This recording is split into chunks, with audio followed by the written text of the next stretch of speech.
Hi guys, welcome back to Stripped by Sia. I'm Sia, this is my podcast. Yay, I am super excited, as I am on every single episode, about our guest today. We have talked about her in other episodes, and we are so excited to have her on the show today. We have the lovely Phoenix Rose today. Hello. Ah! It's me. Yay! So excited. She's a pole dancer, an instructor at Tantra Fitness. She is an artist. She is enigmatic. She's wonderful. I'm so excited you're here. Thanks, Steph. That was like the longest intro ever. I'm not biased at all. Happy to be here. Yay. So, first of all, I guess we'll just kind of get into things a little bit. Can you define what you do? Who are you? Ugh, so many things. I actually went and talked to a psychic on Saturday, and one of the things she told me was like, you'll never be anyone that has a 9-to-5 job, and you do so many different things, and you should just keep doing all of them. So, because I get a lot of anxiety about how many things I actually do and how stressful that is. But like you said, I'm a pole dancer. I teach mostly exotic dance at Tantra Fitness. Woo, represent. Love Tantra. I am also a visual artist, so I make films and videos, performance art. I do ceramics, a lot of ceramic sculpture, and yeah, so I do a lot of different. I'm in a film collective here in Vancouver, and a couple film collectives. Well, one is like a film collective, and one is a more general like art collective support group type thing. And yeah, so that's kind of what I do. Lots of different things. I guess I'm just an artist. Yeah. I think that was like, I think I counted like 5. and a stripper. Not really anymore, but on occasion though. Yeah, on occasion. We'll get into that. Because if you guys were wondering like, how the fuck does this relate to the podcast? Yeah. There you go. She former stripper, but still, I guess former, sometimes current. Yeah. And make a lot of artwork about it. So yes. Yeah. So it is all related, guys. So I guess where do you want to start? There's so many different avenues here. I think I want to start with you being a pole dance instructor or pole dancer. Like, how did you get into that? Because you're one of my favorite instructors. Thank you. For all you like new people, one of my first students. You came to all my classes when I was teaching like a million classes a week, and you would come to all of the erotica classes, and I was like, oh fuck.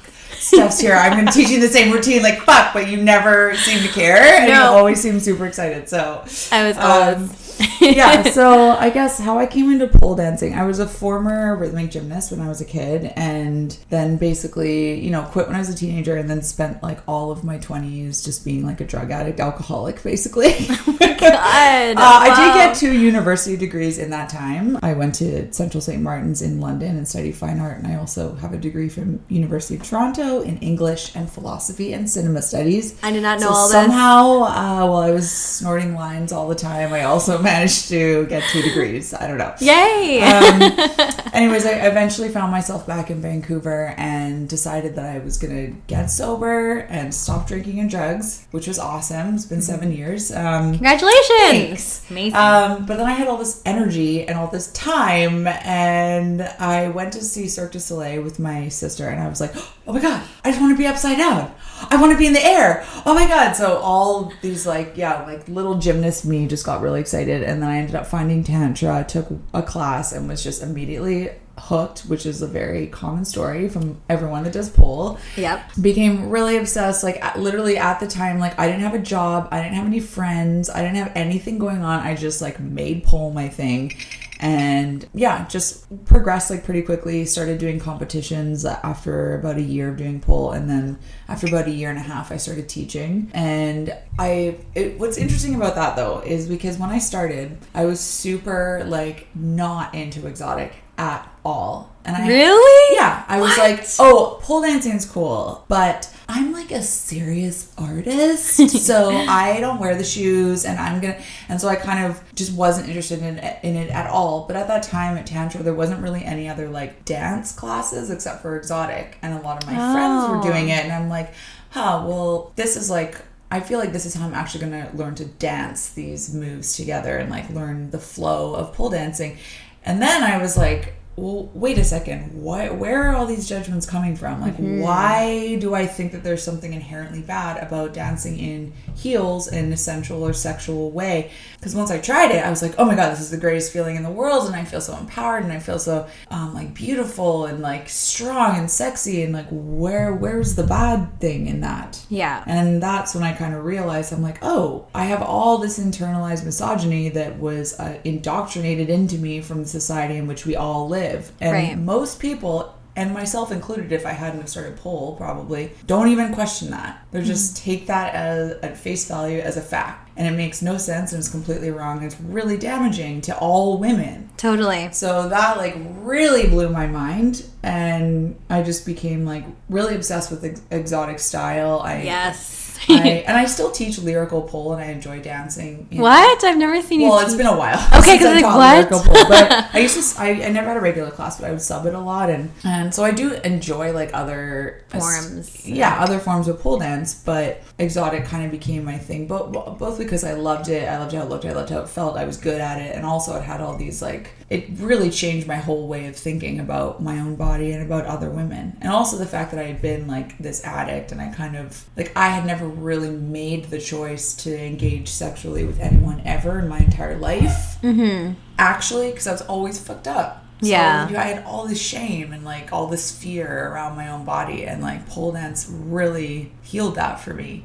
So I was like, well, fuck, I'm so grateful. I just want to share this with everyone. So that's kind of how I got into pole. Wow. Yeah. Oh my gosh, that's so incredible. Yeah. What? Okay. The fact that you weren't even like into exotic before just like blows my mind, because you're such an incredible instructor. From looking at me now, right? All and like everything you do now is exotic. I know. I get bored without the heels, but yeah.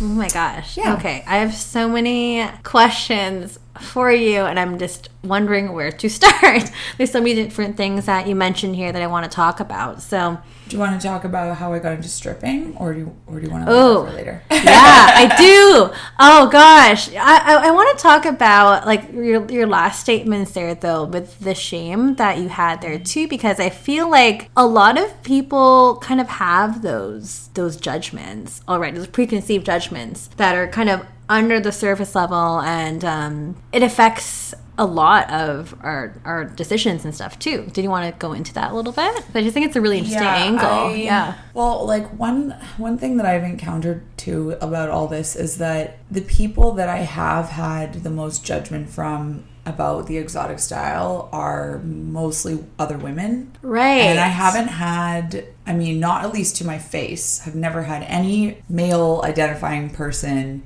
say that there was something wrong with dancing in heels or there were anything like that.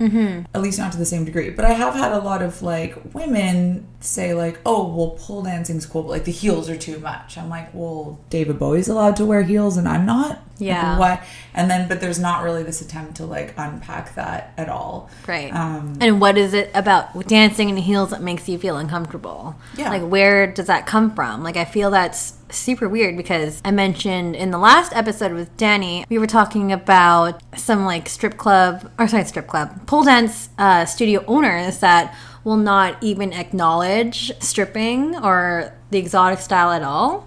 And they won't even offer classes like that. We're like, we're a pole fitness studio, but we don't do anything sexy. We don't teach you how to strip and stuff like that. Like, it's a really weird angle. You know what I mean? Yeah, it is very strange. And I think, because you don't hear other strippers or other exotic style dancers for the most part hating on the other styles of pole dance at all. And especially when that's really where the art form originated. Came from. Yeah, exactly. It just speaks to, it's like that thing of where, at least historically, most sex workers have had to hide their identity as a sex worker because it would affect their life in other ways. They wouldn't be able to get jobs. People wouldn't want to date them. Their families would reject them, all this stuff. So and that is a fact that is still going on. So as like a pole studio owner or like another pole dancer saying that there's something wrong with the exotic style, or you don't think it's legitimate, or you don't include it, or excluding that from your narrative, is just reinforcing all those negative thought patterns that are so embedded in our society. So it's actually really irresponsible. Yeah. And it's not just like a matter of, oh, but I just don't like that style and it's my business, so I don't want to include it. And it's like, okay, well, yeah, but then you're just literally, you're not trying to change this very damaging narrative that you have the power to change. Yeah, I feel like it's really like irresponsible in some ways because you're just completely excluding that whole like strain, you know what I mean? So sidebar. I also want to talk to you about pole competitions as well, because you've obviously so many of those. You've done so many of those, and like you've been like a huge inspiration to me, like because like I don't know if you guys are new to Tantra, Sydney is like OG style. like she is definitely like an amazing dancer, especially in exotic form, and I feel like a lot of my style kind of came from you. Aww, that's awesome. So not biased at all.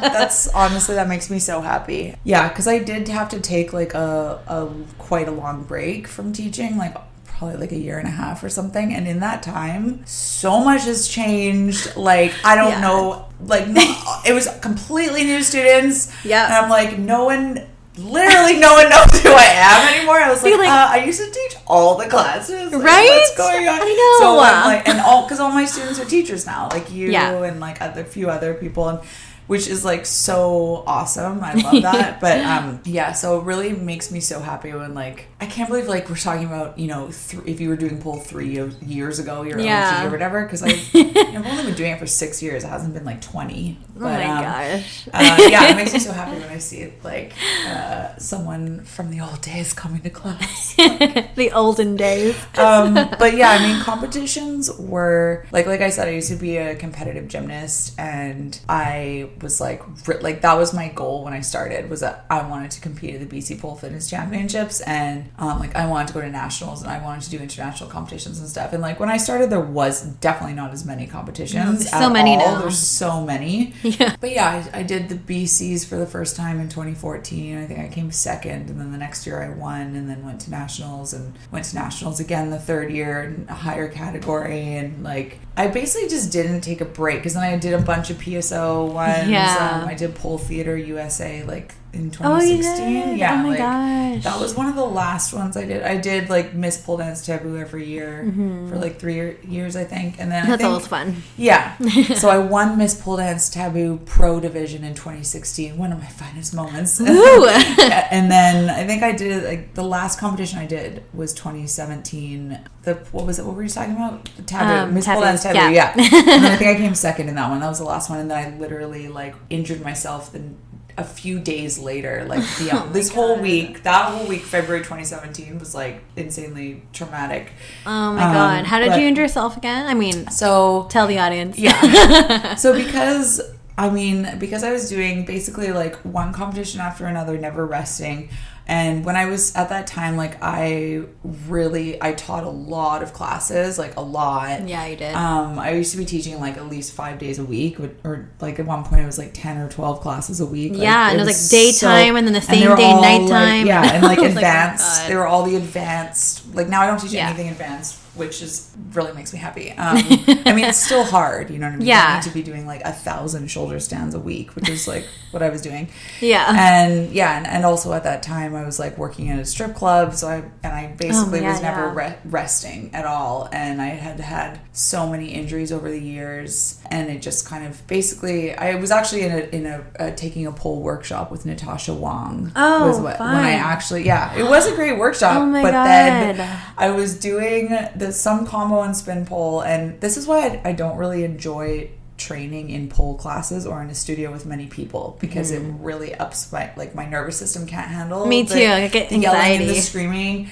and sometimes I feel like I'm not in the community enough, because I'm not like like screaming at people and all. Yeah. But to me, that really stresses me out. Me and too. What we're doing is very dangerous. And Yeah. I need to focus. So anyways, I was doing this combo and then like 10 people started like yelling corrections at me. and I was like, what's going on? And then I tried to turn my head like against. Yeah, you tweaked your neck or something. And then right? and I just tweaked it, and then it just got worse and worse. I had to do like a film shoot a week later where I was doing like a lot of stuff on the pole, and then the day after that I basically like had to go to the emergency room because I just woke up and my whole like I couldn't move my body at all. Yeah, it was really bad, and I had like a complete nervous breakdown. I thought my life was over. I'm nothing. Oh my I'm God. like what am I if I can't pole dance? Like I put everything into this. Yeah. And like at that time I was like everything was happening. It was like I couldn't even believe like how much like opportunity for performing and teaching I was having, and I didn't listen to my body at all, and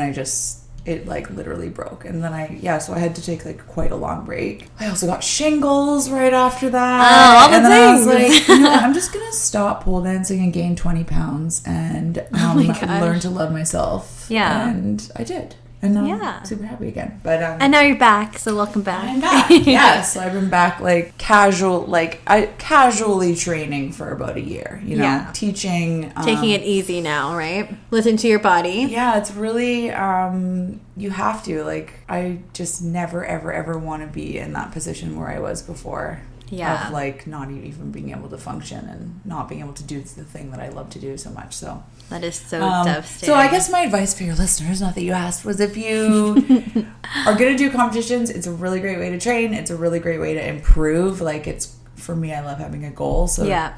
But you don't have to do every competition. You should take breaks from competing. And I know that Steph, don't take breaks, but I'm so bad. Or even maybe everyone's body's different, so maybe you don't need to take as many breaks. But I just know for what I put so much pressure on myself to like win or to do everything or to teach literally every class I possibly could. Yeah. Because that would mean that I'm a better dancer and a better person and people love me, and like it was all about getting outward validation. Yeah, from and a similar strain. Yeah, so bad. And yeah, it just so really like I really destroyed my body, and yeah, it really changed my relationship to performing. And actually, I'm quite happier now teaching and doing it because like I know I want to do this because I love it, and I really am so much happier when I get to dance, and I'm so much happier when I'm not injured. So if that means I don't train as much and I don't teach the advanced classes, then I'm happier that way. So, Yay. Yeah. That's awesome.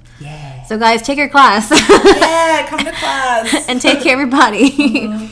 But now I want to get into, how did you get into stripping? So this also was an opportunity that kind of came to me partially through Tantra. Basically, one of my, we met because she would come to my classes a lot, Nikki Nine Doors. Oh my gosh, love her. Yeah, we actually dated the same guy, and like, oh my gosh. So she actually was like, I've been internet stalking you for years. I'm like, oh, okay.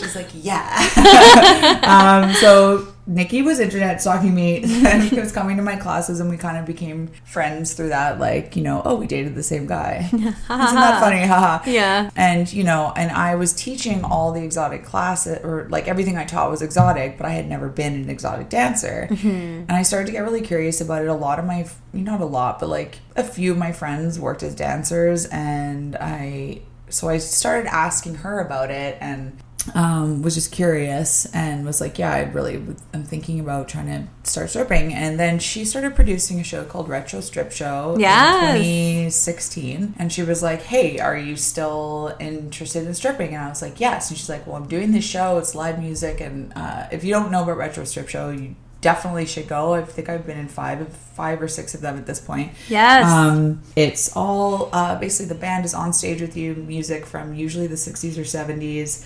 It's at the Penthouse, has the most amazing energy. I can't even tell you how awesome it is to perform naked on stage with the band like a meter away from you, and everyone is so amazing in the audience. It's just like a really great, empowering night. Oh, well, actually, did you know that I sing also? And she's like, oh my god, it's meant to be. So she cast me in the first one, and definitely, I think I did before that, I maybe did like a couple amateur nights or something like that. Didn't win or anything. But she cast me in the show, and I was like, this is the greatest job ever. Like, so I started really being like, ooh, I want to try this. I think I went in like VIP'd somewhere one night and was like, I'm way too tired for this. This is completely different. I feel like I could enjoy it more now that I know what it is. But at the time, I was like, I don't have the time or energy for this. I don't care. This is hard. Like, it is hard. It's almost like more draining than doing a stage show, really. Oh, agreed. Yeah. 100%. So then she cast me in the second one again. And then right after that, like the club where she was working and a lot of my friends worked,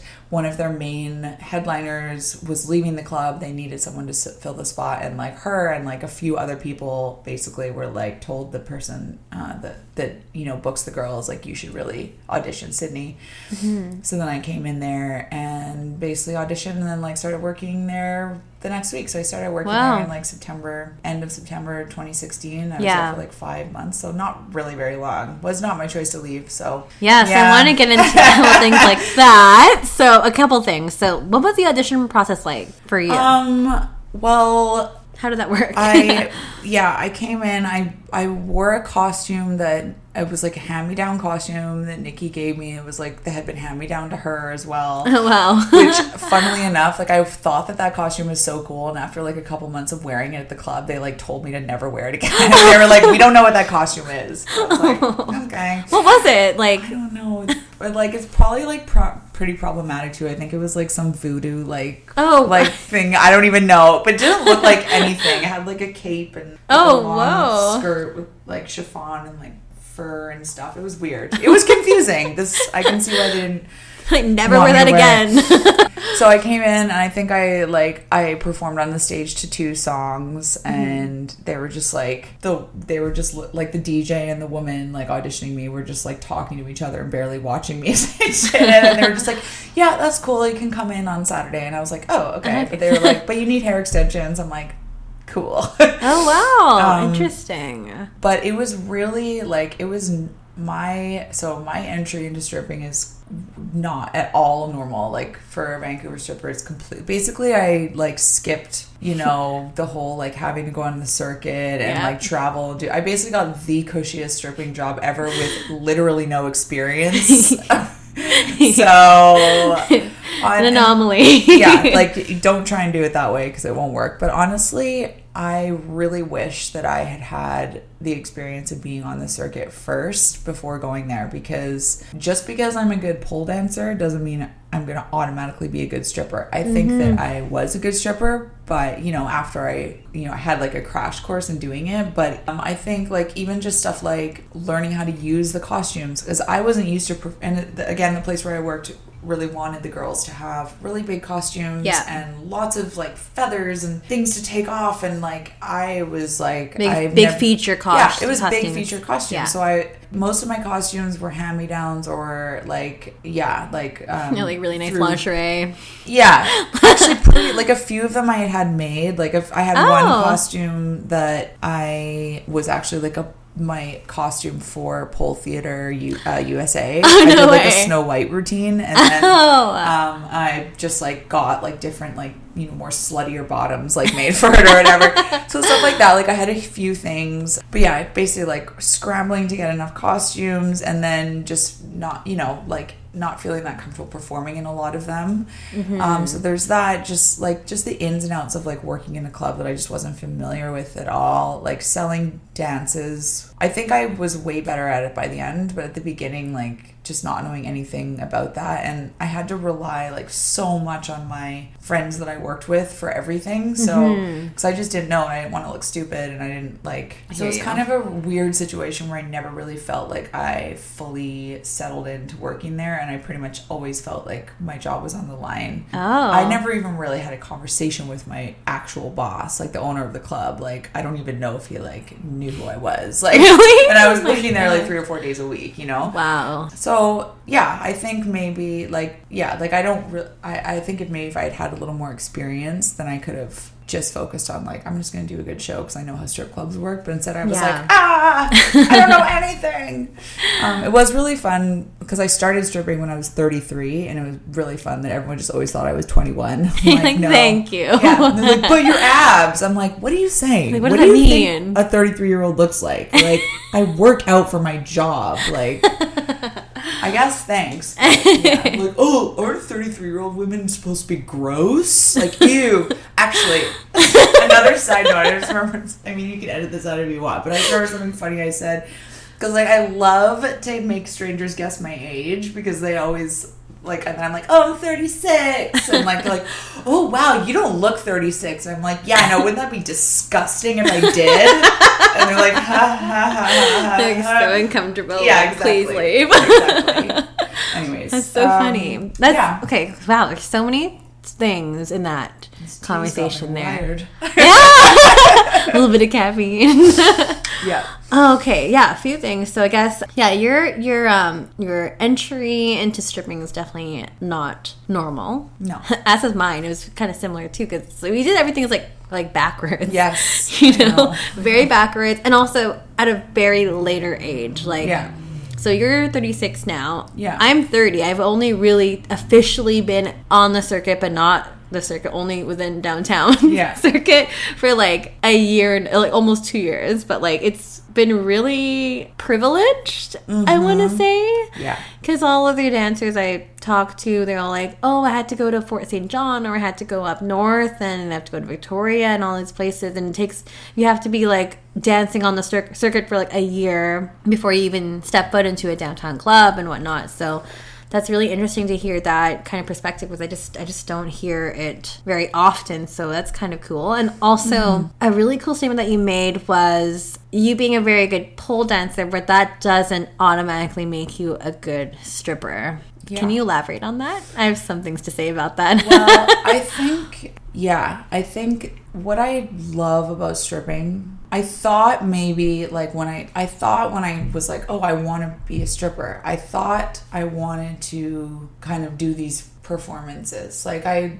love to perform, but I thought like, oh, like I want a reason to show people my pole tricks or to, I thought that was the driving force. But really it's like I love the connections that you're making with people. And like, so I think like when I first started, and this is probably why I hurt myself so bad, but I didn't yet learn you don't have to go on stage and do like every trick in your arsenal and like kill you. And at first I was like, like I would just do so much on stage. Like first show, I'd be like busting out all my big tricks. I'm like, what am I doing? I'm like, why? I'm warmed up. There's like 2 people here. But that was like what I would fall back on to deal with like the anxiety of feeling like I don't know what to do up here. And then when really it's an opportunity to like really be in touch with your own body and your own sensuality, and like you have to be in touch with that part of yourself in order to share it with the audience. Yeah. So that makes a big difference. Yeah, it makes a big difference. And I also think but again, thinking of it like that, which is kind of how I think about it, of this like opportunity to like access a part of yourself that we're told is so wrong by society, and then having people witness to that, and if if you're with the right audience member, it can be like this beautiful exchange or like this something real, But it also means that like I get so tired because like I like especially selling like private dances. Like if I do private dance, like I want to make it like I want it to be fun for me too, and and it should be fun for you too. Yeah, so it's right? like I try to like make a connection or some or I just try and make it like a special moment. But a lot of it's not a good way to make money a lot of the time. I know, because then I'm like, truthfully, I'm just like I gotta go sit down. Like I don't have that many of these in me. But then you see girls selling like hundreds of dances a night, and they just nothing phases them. And I'm like, if someone says no to me, if I get 3 no's, I gotta go upstairs. I gotta sit down, take out my shoes. I gotta eat a sandwich. Like I gotta like process this shit. So, and again, like just so I think approaching the job or thinking of that in that way makes it really enriching to my life, but it also means that like I just don't have that much energy to do it. You know what I mean? Yeah, it is. It's tiring, guys. Like not only are stage sets very physically demanding, like VIPing is also very tiring as well, and you do that in between your sets. So, tiring. Very tiring. Very tiring. Fun, but tiring. Yeah. Can you go into, I guess, the reasonings as to why you stopped stripping? Because I remember, I think on Facebook you had a very lengthy post that you were let go Yeah. From what I remember, Did it I was make a so many Facebook years post? ago. Oh, back in the days back when in I wrote the on day, Facebook. when I'm like, people were on I made Facebook. a lengthy Facebook post. Or maybe it was Instagram. I think I made an was Instagram post. I Instagram. don't know if I posted on Facebook. I don't think Somewhere I on ever social. posted on Facebook about stripping really that much. Or maybe I did. I don't know. I can't remember. It was so now. long So ago important. now. Yeah, so I guess, like I said, working where I worked, it was really great because I had like a lot of my friends there. When I started, it was the ideal situation for me because I was working at a club where they have house girls, so you just work there and you don't have to tour. I would just tell them like these are the days I'm available, and they would book you according to those days. Oh, And that's that meant I nice. could still teach. I could set my schedule. I could like schedule when I was gonna go to physio and like take a rest day or whatever. So that was really great. But like I never really felt like I settled in, or I always kind of felt like maybe they were just testing me out, or I don't know what. And then after like a couple, maybe 2-3 months of being there, I was told that I was told, okay, we're not going to schedule you anymore, but you're still going to you're on call, which will mean you're still pretty much going to work the same amount of days. It's just you won't know until like the day of or the day before. Oh my gosh. Which is true. Like I basically was working the same amount of days, but it meant that like I couldn't really plan my life. So like I couldn't really and it also meant I felt like they don't like me, I'm not being supported, and what I could have done or maybe should have done to save myself a lot of heartache was just say like, okay, well that actually doesn't work for my schedule, so it's not going to work out, and left. But instead I was like, oh, okay, sure. And so I just started saying yes to a lot of shifts that like I never would have said yes to a month previously. You know, say like I would go in like after going to like physio or chiro for like an hour, and then they would say, hey, can you work? And I go work, and which is really bad for your body and stuff like so that. tiring. Or I would teach my classes and then go to the club after, which some people can do, but like I said, I'm in my 30s, I can't really do that.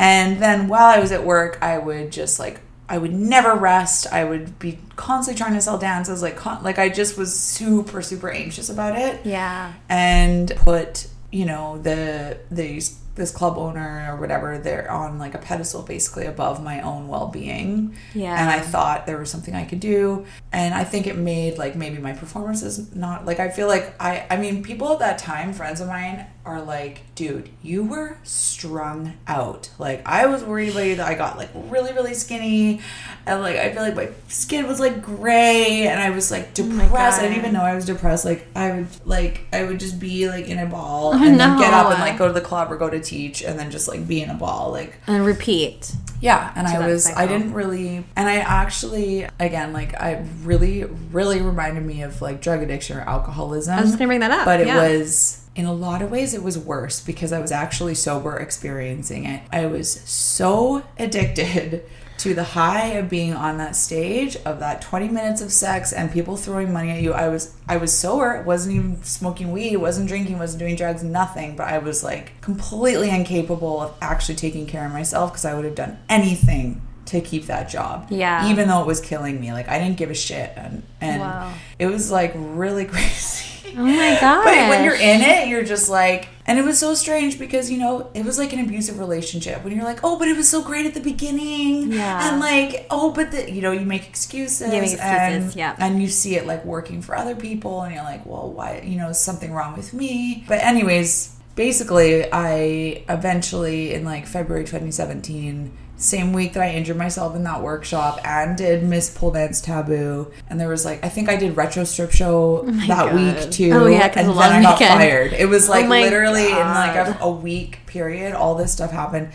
What I was told, so who knows if this is actually the truth, but what I was told via text. Text? Yep. Oh, via text was that they wanted strippers that had big boobs and blonde hair. Right. I remember that. Yes, being that a was body what I was image told. thing. So I don't know if it was if there was another reason. Maybe I didn't tip the DJ enough. Maybe I don't know. Like I'll never know really. But the fact that what I was told was really kind of crazy. Super crazy. Not surprising at all though. Like not surprising at all. Because those of you that don't know what I look like, at that time I'm pretty like athletic, and I have not big breasts. Yeah. And at the time I had long, like I got extensions. They were like pink. Now my extensions are brown. Brown.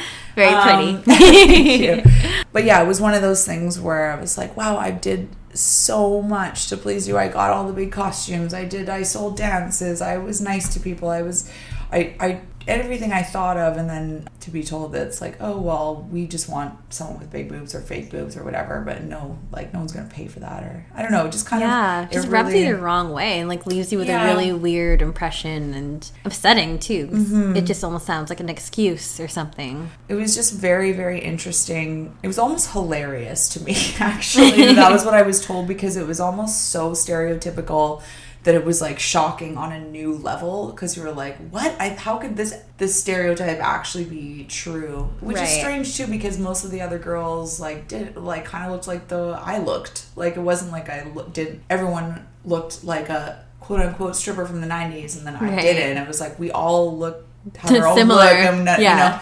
So it was very strange. But at the end of the day, if they want to go for a certain look, that's up to them. But I think what was interesting was that it really raised a lot of questions around like objectification and because I went into this experience being like, I understand what objectification is. I understand my relationship to my body.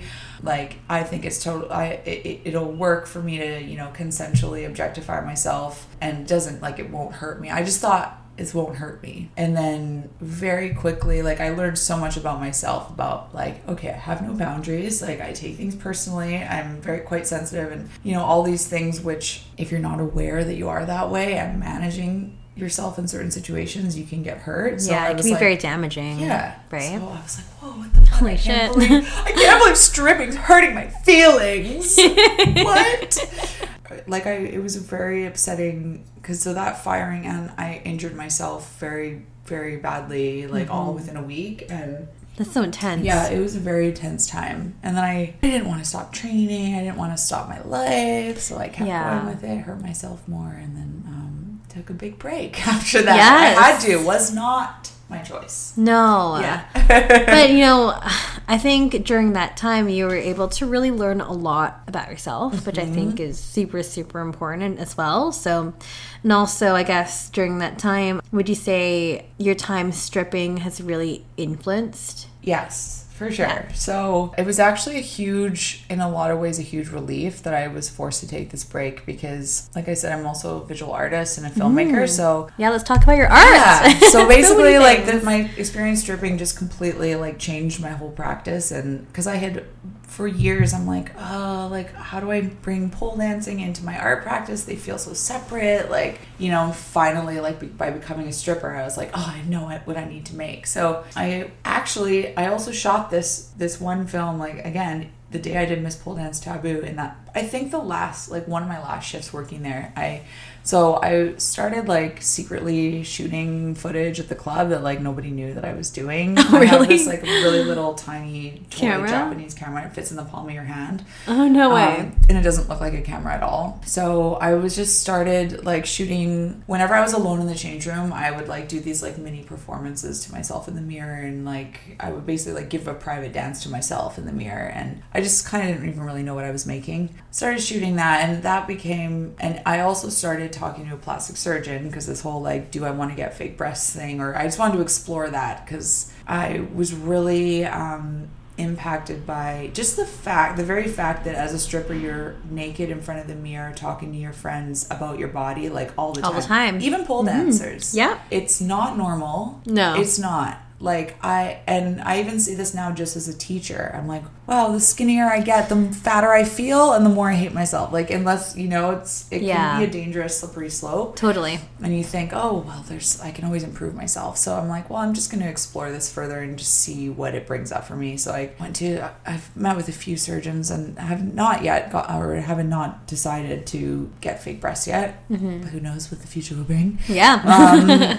But anyways, started making that just kind of short video. It was called Object, and it was just basically trying to understand what it means, how my relationship to my body was changing now that I was in this job where my body was an object for people to enjoy. Yeah. Even though I knew that going in, I was like, oh, I feel something's changing. And so I made that, and then after I left the club, I started making this film that I shot for like a few months here and there called That's Why I Like It, which basically I think I did 12 shoots, but used 9 dancers. I just shot their butts in slow motion. Which again, that idea started because I was just always filming my own butt in slow motion, and I would put it to different songs, and I was like, why is this the greatest art I have ever made in my life? This is amazing. And yeah, an artist colleague of mine really kind of challenged me to start working with other dancers, and I'm like, you know, I have all these questions about what it means to be objectified for a living, what does it mean to be a feminist stripper? Just I had so many questions that came to me through my own experiences working in the industry, and I had been surrounded by so many amazing, intelligent women doing this job, and there's so many misconceptions, and I'm like, well, if I have these questions, like, other people need to know the answers to these questions. So yeah, I ended up making a 3-channel work where it's just strippers' butts in slow motion for the whole thing with like different color fades, and it's edited interview with 9 different dancers, some from Vancouver, some of them from Portland, from LA. Like a lot of the dancers I worked with I didn't know previously at all, and just wanted to be involved with the project, and like literal strangers opening their homes to me. That's amazing. Come and like let me like film their butt. And, like ask them really personal questions. I never had any like problems at all, and everyone was so open with me. It was like such a rewarding experience doing that. That's shown like all over. A version of that piece was just in a show in Birmingham like last month, and just it's shown a lot like all over. Where can you find that? I can't remember. I definitely have a 5-minute clip that's viewable on my Vimeo page, and also my art website.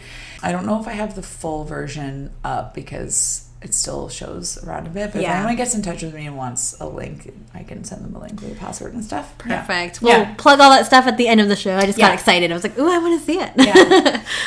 Can you talk a bit more about what is feminist art and feminist stripping and feminism to you? Well, I guess feminism to me is about the equality of the sexes, and you know, it's still like on the surface it maybe appears that things are quite equal, but they're not really. Yeah. And that's especially became apparent to me working in a strip club, because you encounter a lot of really great people, and then you encounter a lot of people that really, it's like they enter that space to treat you like garbage. Mm-hmm. Yeah. And it really magnified everything good and bad about being a woman, like just times a million, because there's like no filter really in the club a lot of the time. But I mean, I guess making like feminist art, I don't know. I think I just... Or what did you mean by that? I mean, I wouldn't really necessarily qualify like saying making feminist art, quote unquote, is my like driving force. Mm-hmm. I identify as a feminist and I make art, but for me, the reasons behind the making of these things came from like a very personal place, and it was through my own experience. This isn't something that I was like latching onto because it's like cool on Tumblr or whatever. Yeah. You know?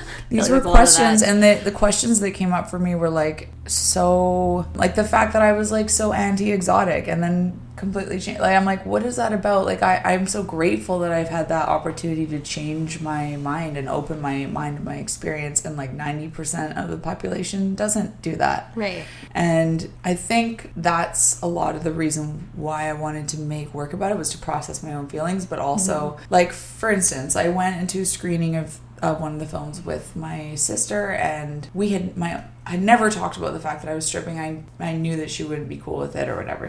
And so we just never talked about it. Yeah. And went to the screening, and I don't even think I told her what film it was. I was just like, oh, okay, so this is like the butt film or whatever, you know. And at that time it was like a longer version. I've since made it a bit shorter, and like it was really long. It was actually a really uncomfortable screening, and people were like not like, oh my god, actually side note, I have to tell the story. So people were like, it was a really weird screening. It was like, not all the other films were just super like conventional, and then I was like, here's just butts for 20 minutes and strippers talking and like nothing else and no break, like enjoy. And like this guy behind me was like fidgeting and like making sounds and like whispering to his friends and stuff, and I was like I remember feeling I was getting so anxious and my face was getting hot, and I was like, you could just feel people in the room were like really uncomfortable. This was in LA. And then it ended, and he goes, oh, thank God it's over. And I just turned around and I was like, like, that's my film. You hurt my feelings. And he was like, oh, and he was kind of like, oh, and like shrunk in his seat and didn't say anything. And then at the end, we did like a Q&A. And like my film won like best experimental film of the Oh, yay. thing. I mean, congrats. Sorry, I swore. I don't know if I can swear. Of course I can Of course swear. you You have no swear. sponsors. There you go. No one's going to get mad. No, This isn't, on, like, and yeah, so... But afterwards, he ended up like asking me some really interesting questions and stuff. The same audience member. The same audience member that was like Oh. dissing me to my back or whatever. So yeah, that kind of answered your question. Maybe not really, but that's like, yeah, I just wanted these questions answered for myself, and I knew that it was something I felt passionate about, and changing people's minds around things, or just presenting other kind of perspectives, because even a lot of the dancers in that film said some, like, not everything they said agreed with each other, or like, and some people kind It's good to have contrast though too. yeah, right? exactly. Mm-hmm. I didn't want there to be one viewpoint, but No. because it is a complicated issue. I mean, like, on the one hand, even for myself, on the one hand, like, stripping, I really got hurt by it, but on the other hand, I love it so much. Yeah. And like, you know, so Wow, that's yeah. incredible. Yeah. The art you were doing before, I guess, well, the art you're doing now, would you say it's really focused on, I guess, female body, or Yeah, How I would would you say define I mean, after I made those films, I kept kind of like, I started working on a series of, I started doing ceramics as well, and I started working on a series of ceramic pleasers. yeah, that's right. Yes, they're really awesome. I also, I have quite a lot of those, and people can buy them from me if they want. I also made a quilt out of recycled stripper costumes. Oh, cool. Yeah, so I just kind of kept like going with that theme. Yeah, Cool. the quilt was really cool. It was I was like, oh, it's like a stripper blanket, you know? Yeah, like and I stripper wanted blanket. again, like, I wanted to make something that really, like, an object that embodied like the community of people that I had been a part of, or how welcoming people were to me, how dancers like pass down costumes to each other and like really help out new dancers. And yeah, like, I wanted to create an object that kind of Encompass that. yeah, exactly. But yeah, I mean, I feel like some of the stuff I'm doing now is more like generally like about females in general, maybe not as much strippers per se. But yeah, I would still love to. My dream is to like have a solo show with the films and the sculptures, and then there's this performance that I want to do, and like That'd we'll be see, hasn't happened amazing. yet, but if anyone's listening and wants to give me a show, You never know, right? yeah. Yeah. Amazing. Okay, I guess like with that, we'll go into some Q&A, a bit of questions here. Exciting. Yeah. Sorry, so I talk a lot, so no, yeah. it's great. It's perfect. You encourage it. First question is there any difference between artistic, competitive, and strip club dances? This came from a non... Yes, this came from so a male. artistic, competitive, and strip club dances. Well, first, yeah, I mean, like we said before, like, stripping is completely different from pole dancing. You can be a stripper who does no pole, and even you're not going to usually get the most tips for doing like your hardest tricks. Yep. Like I said, No one stripping cares is more, for that. Yeah, exactly. Yeah. Like once in a while, but like even when I go to clubs, like, because I've seen so much pole, like, I'm more interested in seeing like a connection, or like a dancer who's really like in her sensuality and her body, and like, or maybe has like a very unique style of movement or something like that. Like, Yeah. I'm more drawn to that. And like competitive, I mean, every competition is different, but like, you know, it just depends. Like, there's so many different types of competitions that you can do, but it's definitely completely different from anything you'll see in a strip club. And like, Yeah. I would way rather go to a strip club than go to a pole competition at this point. You should see, like, you should go So to some, boring. like, strip club competitions. Like, those are Well, there's insane. amateur night on Thursday Yes, at the amateur. Penthouse, which I was like, should I do that every month? Like, every month for the last year, I like messaged them. I'm like, okay, I'm doing amateur night, and then I'm just like, ugh, You I'm should so just tired. do it. It's We'll so see. much fun. Yeah. Like this, we recorded this like right before Halloween, guys. So I mean, So you find out later if I won amateur night or yes, not. go follow up with her. Yeah. Check my Insta. There you go. And wait, artistic. I mean, Artistic, competitive, and strip club dances. Yeah. I mean, all of them can be artistic, but stripping is definitely a different thing. Yeah, But I think agreed. they're all art forms. So yeah, that's my answer to that question. It's a good answer. Yeah. What did you do to recover from your injuries? Oh my Resting. God, so many all the things. Like I said, I was very reluctant to stop, and I really kept making it worse because I feel like maybe if I had just rested when I initially hurt myself, it would have been okay. But I took like a week or two off and then did like a huge film shoot and then was in the hospital and then took like a week or two off and then came back to classes and then kept tweaking my neck. And so I didn't properly rest, and that's one thing I did. I took a summer off and just like didn't train, didn't do much. I just meditated a lot, and then I got shingles. And I took more time off. So after I got shingles, literally the day after I tried to come back to training, and then was like, fuck this, I'm never dancing again. And so just stopped dancing, and then I started studying Pilates, and that like really, really, really helped. Because I had no idea about how to use my pelvic floor properly. Like with pole, you're building up all these big muscles, and if you don't have the supporting muscles there to support the movements, you will hurt yourself. So I was injured all the time. Because I just didn't know. And, always standing in the 8-inch heels, really bad for your back. So my whole body was just like gnarled, basically. Oh, no. So that helped my journey through healing, was like doing Pilates, working, just doing more recovery. And then I started getting prolotherapy injections, and that like really changed everything. Prolotherapy? Yeah. What is that? I should know what it is. But they basically inject... So I go to a naturopathic doctor who works in a physio clinic. He also does adjustments and stuff. And he basically it injects my muscles with some sort of substance that like speeds up healing and stabilizes it. All I can say is like the first time he treated my neck, it was like night and day, because everything was so loose and stretched out that like there was no rhyme or reason to when I would be in pain or not. And it was just... Wow, that's interesting. Yeah. So physio, rest, prolo injections, meditating. I gained like 20 pounds because I just was like, not moving. Well, I kind of did it a little bit on purpose. Yeah. Well, because like I said before, the whole like staring at yourself in the mirror in your underwear for hours every day had made my relationship to food be like so limited and so fear-based. I couldn't go on vacations. I couldn't go out for dinner. Like, I mean, I would do it, but I would be in a horrible mood. I would be like mad at whoever put food in front of me, and then I would be like borderline disorder the whole time.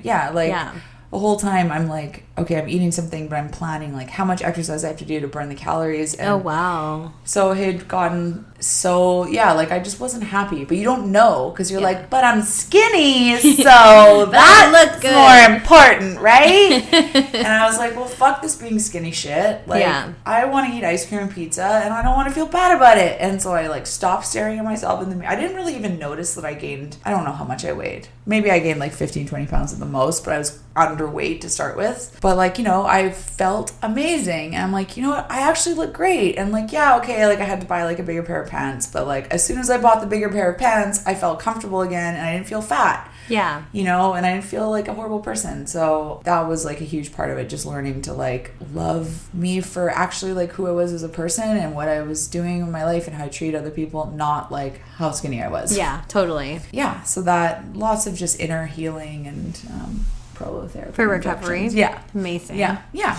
This is a very, I guess, vague question. Okay. What has the best part of your life been? Oh my God. Yeah. This very moment right now. Everything I've done has led up to this moment. The best part of my life? Yeah, that is pretty vague. Yeah. I just want to say like now. If I'm saying that the best part of my life already passed, like I have a really exciting life for the most part. I've lived in different cities and traveled and got to be a stripper. I get to be an artist. I have, good friends and family and cats and so I think like it's good to just focus on the good things in your life and not be like, what was the best moment? Totally. Me too. And there's more to come too, so exactly but I have a good life, so I'm very blessed. Yay. Yeah.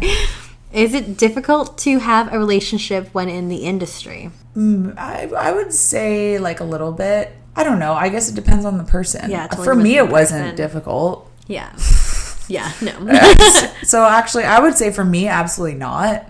Right. But depending on who the other person is, it might be. I would say that It's interesting because I think that like there's this preconceived notion that like, oh, like going, if you're a stripper, it's almost like you're going on dates for your job or whatever. And like the person I was with at that time like had made comments like that to me. Oh. It was outwardly supportive, but like maybe not really fully supportive. Yeah. And I would say like it's completely not like that. And there's no, like, it is really an interesting and I think kind of almost like can be healthy experience to like, yeah, it's like sexual what's going on, but there's boundaries and there's limits and there's no, like, I'm not going on a date with someone I'm into, you know what I mean? No. It's like, and it's transactional too. It's transactional. It's not like, oh, I have butterflies in my stomach for like this client. I'm like, what? No. It's not, like, it's hard to explain to people who haven't done it. Yeah. But I remember thinking at that time, I'm like, wow, it's so, like, it feels really healthy that I get to be in this job where I do get to be sexual in front of strangers and like get out that energy. So I'm not like, oh, after 5 years of being with someone, I'm bored. I'm like my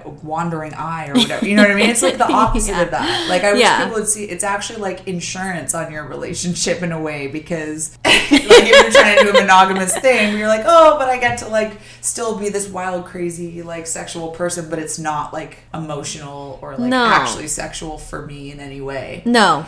So it shouldn't be hard is what I'm saying. I'd say the only hard part would be like scheduling differences. Yeah. Like if, you know, the person you're with works all day and you work all night and then you don't get to see each other. So that would be difficult. That would be difficult. Yeah. But otherwise it's just like dating a normal person, guys. Like it's the same. Sex workers and normal people. Right? I don't know, like strippers are, it's like the mildest form of sex work possible. It's like barely, right? Thank you. So mild. Like yeah. And if you haven't listened to the episode with Luna Luck, we talk about this, guys. So go scroll back and we talk about dating. Wait, did you release your episode already? Not yet. Oh, but okay. by the time this is released, it will be released. Like, oh, I haven't heard it yet. No, that'll be coming out in a couple weeks. Okay. Okay, the question: who is the greatest rapper of all time? God, you had time to prep for this. Fuck, I didn't make any decision. No. This is from my boyfriend. Fuck, I hate this question. I don't even want to answer it. Who is the greatest rapper of all time? Do you want to come back to it at the end? Oh my god. Okay, no, fuck. I'll just say something. Okay, let's see. Well, like, when I was a teenager, I was really into Tupac and Biggie and all that stuff. And I don't know, like... I'm listening to a lot of Swedish rappers. Oh, what? Young Lean and Blady. Cool. Listen to a lot. Who's my favorite rapper? I don't know. I kind of hate this question. I'm too nervous to answer it. There's no wrong answer. I would say, like, my favorite, like, right now, my favorite kind of, like, music to dance to is by this guy, Night Lovell. He's kind of a rapper. Yeah, I would say he's a rapper. I wouldn't say he's my favorite rapper, but I'm just changing the question. Yeah. For dancing to, like, he has some very, very sexy songs, so I'm into that. Add that to my list. Yeah, I don't know who my fucking favorite rapper is. Fuck this shit. But yeah, let's get the one troll question here. So that was it.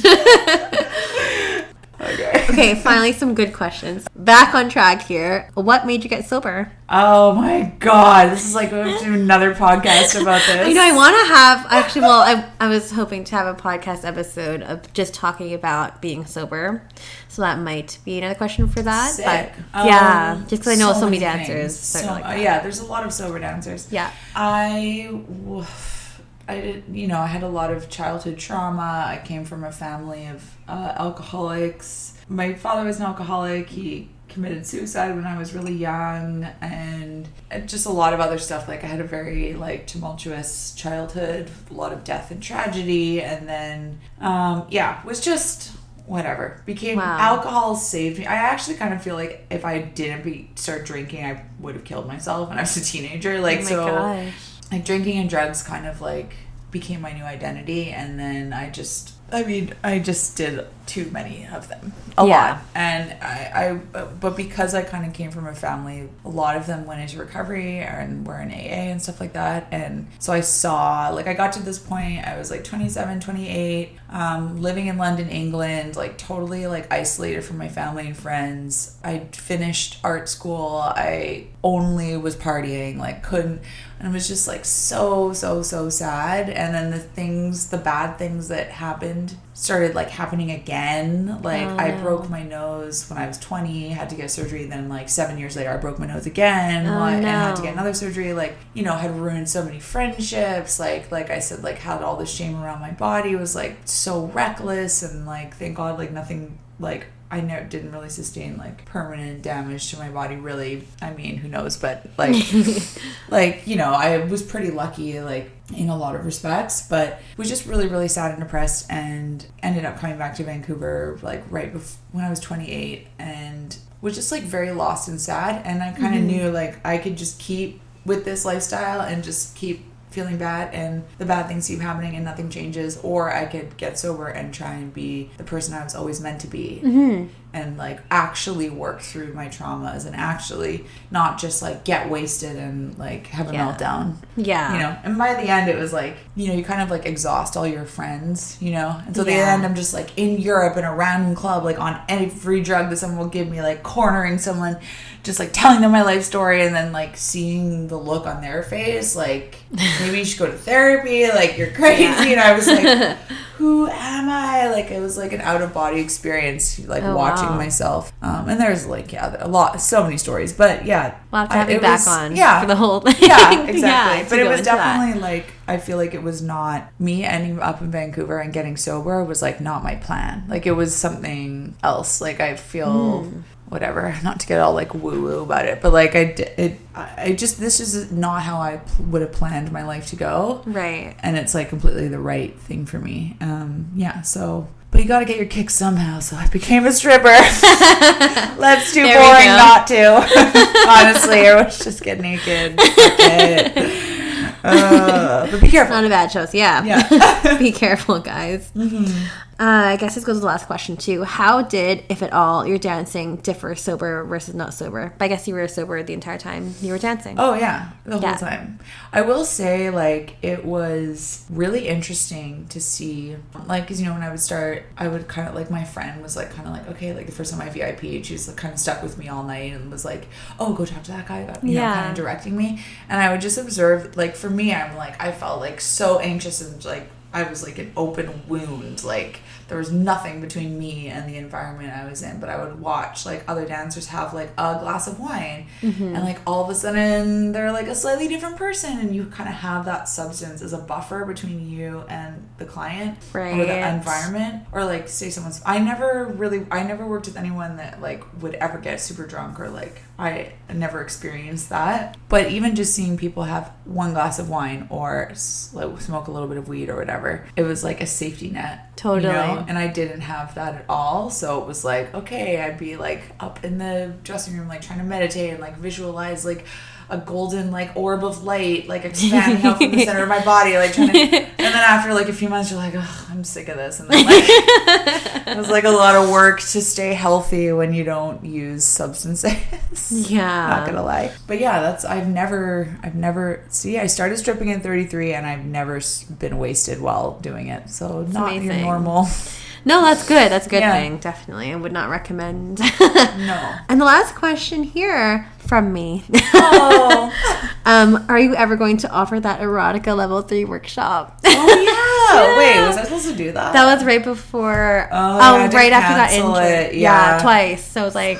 I would love to do a workshop, but honestly, like. But with your body, though. Yeah. I don't know if I would do like a super advanced one, because I don't really like train that advanced tricks ever. So I don't, you know, like maybe if I decide to like try a little bit harder, but I don't know. Be careful, please. I know. That's the thing. Like and nowadays I injure myself doing fitness classes more than like oh my gosh, anything. It's like I can't anything super extreme. I can't really like handle anymore. Yeah, you just gotta take it easy. Exactly. But the thing that's is, okay. it is okay, and actually like I feel like my quality of life is better when I'm training less, and like it doesn't really make a difference in how I look or whatever. Right. You know what I mean? Yeah, totally. Because I used to have this, I've thought like, oh, I have to train every day, and I have to do like at least 3 fitness classes a week, and I have to only eat these certain things. And I'm like, well, I don't really think like that at all anymore. I really don't look that much different. So what was I was actually just killing myself. Like I wasn't. That wasn't like a myth. Overtraining is bad. Like, yeah. So we'll see. Maybe we'll do a workshop soon. But I'm teaching Erotica Level 2 on Tuesday nights now, which unless it's getting canceled because nobody knows about it and no one's been coming. What? Okay, wait. What studio is this one? At Gastown. Oh, I guess I can plug my classes for people who want to come. So well, it's time to start plugging everything now. Yes. So where can we find you? So I teach at Tantra. So right now, unless it changes by the time it comes out, Tuesday nights in Gastown, I'm teaching Erotica Level 2 and lap dance, and then I also teach exotic dance Level 1. So exotic dance is on the pole, erotica is on the floor. At noon on Fridays, followed by dancer stretch. So that's like a really nice little combo because get to dance and then just be chill on the floor. Chill. Yeah. Yes. Exactly. I know. Who would have thought I'd be teaching the chill classes, but I am. So, and you can follow me on Instagram. So my pole page is phoenix.rose.dancer. And then I also have a page for my art practice, which is Sydney_Southam_art. My website is also sydneysouthamart.com. And yeah, like I said, I haven't yet got all my sculptures and my pleaser sculptures online yet, but they're really cool. Some of them are on my Instagram. Maybe by the time this comes out, I'll put them on my website. But yeah, message me if you're interested. Like, they're for sale. They're really beautiful and very emblem of female power. And yeah, what else? If you just Google me, Sydney Southam, just lots of stuff come up. I have a Vimeo page. Yes, stuff's out there. Yeah. And yeah, perfect. All that stuff will be below. So click the links below. And I guess, any final words for this episode? Any final words? Let's see. Yeah, I love strippers. Stripping is great. I wish that all the clubs were owned by women. That would be really amazing. If you've been curious about pole dancing, come take a class at Tantra. It's a really great place to learn, even if, you don't ever want to be a stripper at all. It's a really fun activity and really great people. And no, thanks for having me. That was really fun. You're welcome. Thanks, guys, for tuning in to Strip by Sia. And don't forget to rate, and subscribe wherever you get your podcasts. Strip by Sia on Instagram, or Sia Steph, my personal one. Send me some questions, send me some love. And we'll see you guys again next Sunday. Toodles. Bye.